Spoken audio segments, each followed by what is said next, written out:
It's about that time of day again. My name is Joseph. It's Thursday evening, July 20th. Welcome back to your nightly newsletter. We're covering crude oil, S&P, gold, euro, and DAX tonight. Crude is bearish and trying to retest yesterday's low, and a spike in wedge combined with a hidden trend line are giving us excellent selling opportunities for tomorrow. The S&P is bullish and trying to complete a measured move target back at today's high, and a spike in range is telling us to look for traps and failures back at support levels tomorrow. Gold is bullish, but a big overshoot of the channel combined with a falling support trend line is telling us to keep an eye on a pullback failure and a possible selling opportunity down to last week's high. Euro is bullish and trying to retest the highs, so we're watching a support trend line and the battle zone for the most reliable buying opportunities on Friday. And of course, FDAX is bearish and trying to finish the move down to a monthly support level. Been watching all week, but we're too low to sell now, so we're waiting for traps to sell high again tomorrow. Ready to wrap up this third week of the month of July. We got some OPEX to talk about here in a moment. We got a summertime Friday coming right around the corner. I got a great plan with some big opportunities setting up for Friday's session. Before we jump in and put the plan together tonight, I do want to remind you the only place to watch the full-length version of this video is on our blog here at sidewaysmarkets.com. If you're watching the video right now on our YouTube channel, not to worry, there's a link in the description of that YouTube video. Follow that link and come join me here on the blog at Sideways Markets for the full-length version. While you're here, don't forget, join the mailing list. I'll send you an email every evening. The night newsletter goes live. Follow me on social, lower left-hand corner. Pick your flavor of choice and follow me throughout the week for all kinds of links, updates, and charts throughout the week. Don't forget to grab those charts below tonight's video as well. The feedback that I get from you guys and gals always tells me this is one of your favorite parts about my newsletter, the fact that you can download the charts from tonight's video and have them ready on your computer. And please don't forget to grab your free pass. If you do one thing today besides watch this video, make sure you grab that free pass if you're not an advanced member here at School of Trade and come out and join me as a guest in the trade room. Guys and gals, we've had a great week here so far. We're ready to wrap up. Another big day tomorrow. Tomorrow is a Friday. That means the summer Friday, and we have no major news on the calendar here for tomorrow. It's crickets chirping here right now on the economic news schedule. The reason why is because tomorrow is OPEX, the third Friday of every 1 month, as long as the first day of the month is not a Friday, right? So we know, of course, this Friday, tomorrow, is going to be options expiration. That shouldn't mean much to gold, euro, or crude traders, but if you're trading the Emini tomorrow, you definitely want to be aware there will probably be a little bit of analysis paralysis, a little bit of self-fulfilling prophecy to that as well. And of course, it is a Friday. As we go into any Friday, we always know Fridays are going to be early in, early out. Remember, traders are human beings, and human beings love to take bigger risks at the end of the day, at the end of the week, and at the end of the month. So we're expecting to see, as the day gets later tomorrow morning, 10:30, 10:45, 11 o'clock Eastern time, we expect to see traders gambling more with their trade account. Combine that with just the natural lower volume we see that time of the week, and you have a recipe for disaster. So tomorrow, get to it early, get out of there early. I'm sure you've got some beautiful weather wherever you are in the northern hemisphere at least, right? And get out there, enjoy this summertime weekend. We only have so many of these, right, every year, so make sure you enjoy it. So get to it early, get out of there early tomorrow. And one last thing to remember about a Friday is we start looking at those prior week levels, right? At the end of the week, we start looking at last week's open, high, low, close levels. We got a bunch of those levels we're watching for tomorrow. A couple of those prior week levels we'll mention here tonight are setting up for some pretty big moves. So we'll see if the markets get a little bit loosey-goosey tomorrow on a summertime Friday. While the volume is low, we may see some pretty good runs in tomorrow's session. So Friday morning, no major news tomorrow. Early in, early out, especially without any major news, right? Summertime Friday. And again, watch those prior week open, high, low, close levels, right? Which we'll see a couple of those tonight on the charts. Let's dig right in here and get this party rolling forward here. Starting off tonight, we'll go crude oil, S&P, gold, euro, and we can't forget about the FDAX. Make sure you stick around for the FDAX. That chart's working out great here for us this week. Crude is bearish with a spike and wedge, trading at a measured move target, which tells us to expect a two-legged correction off of these lows up into that battle zone overhead and a target going back to the measured move. Now keep an eye on this hidden trend line overhead, which was drawn using the low of the wedge and projected up to those highs. As you can see here tonight on the crude chart, a strong spike down into a wedge. That wedge, of course, is starting to get really narrow, and when the wedge gets really narrow, we usually get a nice big correction up so we can sell that sucker back down. So you definitely want to be thinking about stay patient, sell high, right? Get up into that battle zone, use that hidden, right? Use that hidden trend line coming over, right, for a move back down. Wedges are really great because they give you direction. They tell you when to expect a correction, right? When the range gets really narrow. The most important thing, though, about a wedge is to remember that where these two trend lines come together, that creates the wedge target. But this, oops, sorry about that. This could really be drawn a little bit steeper, right? A little bit steeper, right? So that really could be right there. So I want to make sure to point that out. I talk about that quite a bit whenever we find a wedge. Think of the wedge target at 65. Think of it more like a range, right? It could be as low as 46.60. It could be as high as 46.75. So that creates this no trade zone. Really what it is, it's a no sell zone, right? I don't want to sell down near that wedge just because it gets a little bit dicey down there, just because the wedge could be drawn in various different ways. Now, I think one of the big clues on this chart is the measured move. Measured moves are some of the most important symmetrical targets that we use every day in our trade room, right? And I'm sure you've probably been able to find ways to add them into your own personal trading strategy. The one thing that stands out here right now is this is the first time we've tested that measured move.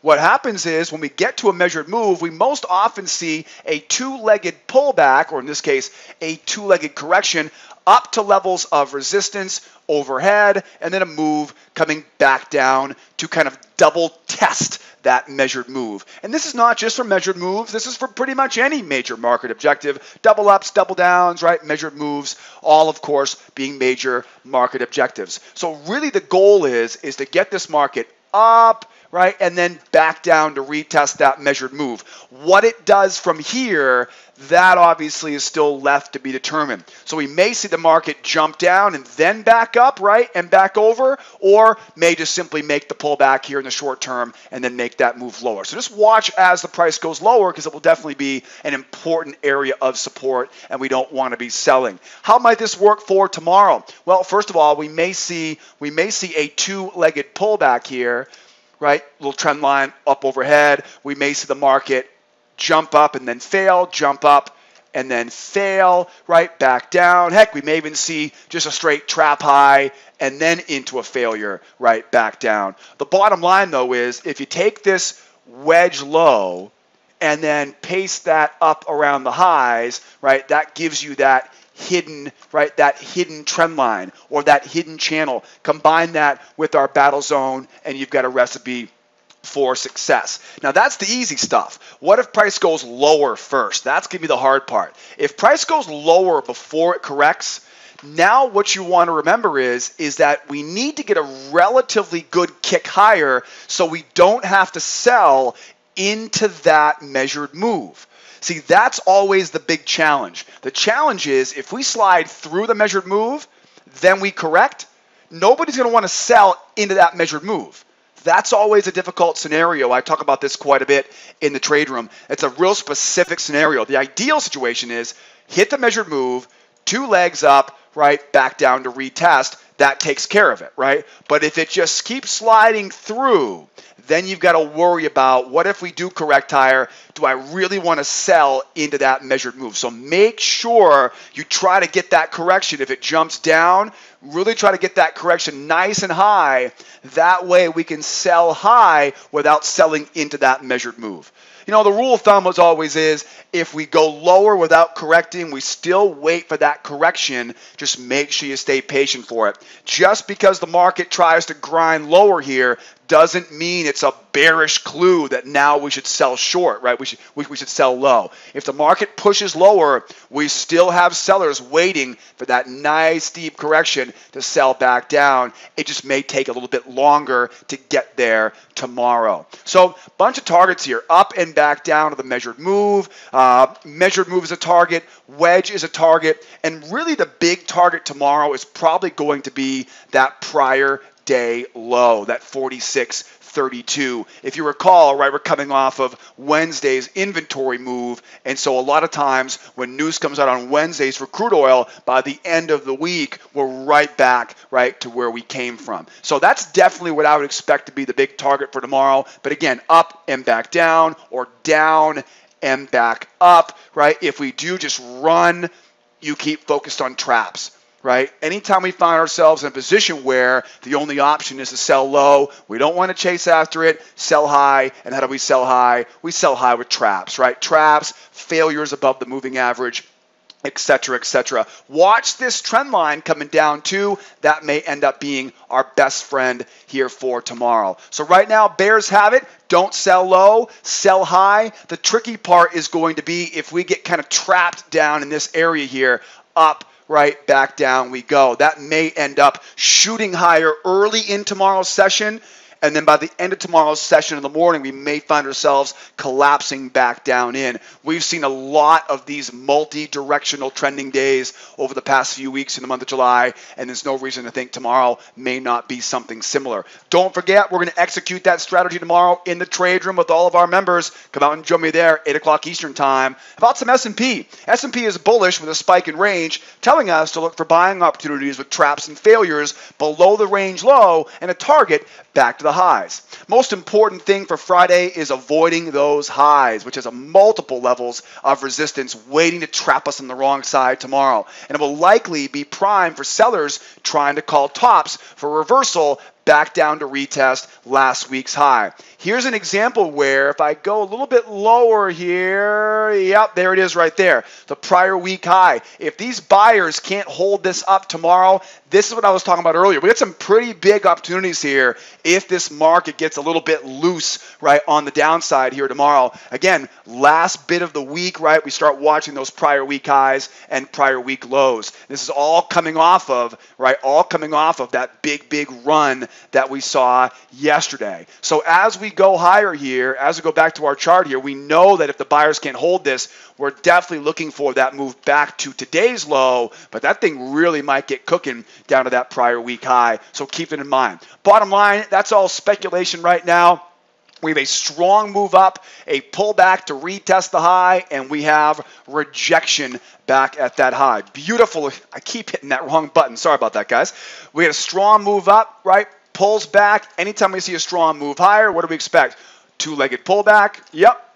And a retest of that high. That's exactly what happened. Then, as you can see here, we go back to the high. Are we seeing acceptance or are we seeing rejection? We're seeing rejection, right? They rejected the higher price. They pull back. Beautiful little trap low. They tried it again and rejected again, right? Just keeps getting rejected going higher. That, in my opinion, is a big clue. First of all, it tells us the only real progress we're making is buying low right now, right? That's all the buyers really accomplishing right now is buying low, going back up to that high. I also want you to think in terms of the opposite side of the market.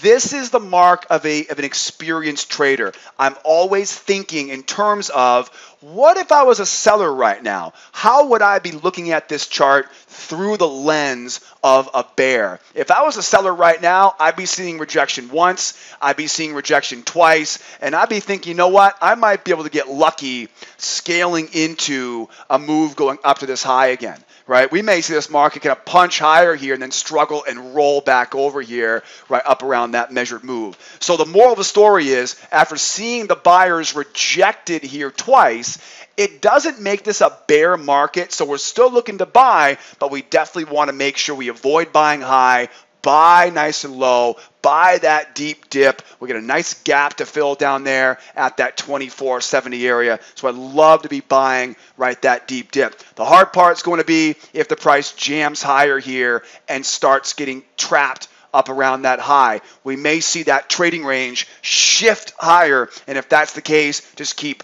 looking for traps, right? Keep looking to buy low tomorrow. That's the most important thing right now. We're seeing price rejection as we try to go back and test that high around 2476. And guys, don't forget, if you want to learn more about all the strategies that we use every day in our trade room here, what are you waiting for? Join the free trial on the homepage here at schooloftrade.com. Learn more about our 3 levels of membership. And I'm always here to help, right? Technology these days makes it really easy. Hit me up on live support anytime you get a question. Call the office at 800-381-2084, right? Or shoot me an email. My direct email address is jj@schooloftrade.com. I would love to hear from you. Let me know how I can make this a better newsletter for you guys next week. Let me know how I can make this a better place to learn and earn every night on our nightly newsletter. If you're watching the video right now on our YouTube channel, don't forget there's a link in the description of the YouTube video. Follow that link. Come join the party here with our community here at School of Trade. And by the way, right, have a great Summer Friday tomorrow. Have a great weekend. If you're heading out, right, be safe, right? Come back with all your fingers and toes tomorrow, next Monday. We'll be back tomorrow morning at 8 o'clock Eastern Time in our trade room. There is no newsletter on Friday afternoon. And please come back and see us again next time. Be well out there. Be nice to each other, will ya? And be here next time. I'm out of here, guys. Adios, amigos. Bye-bye for now.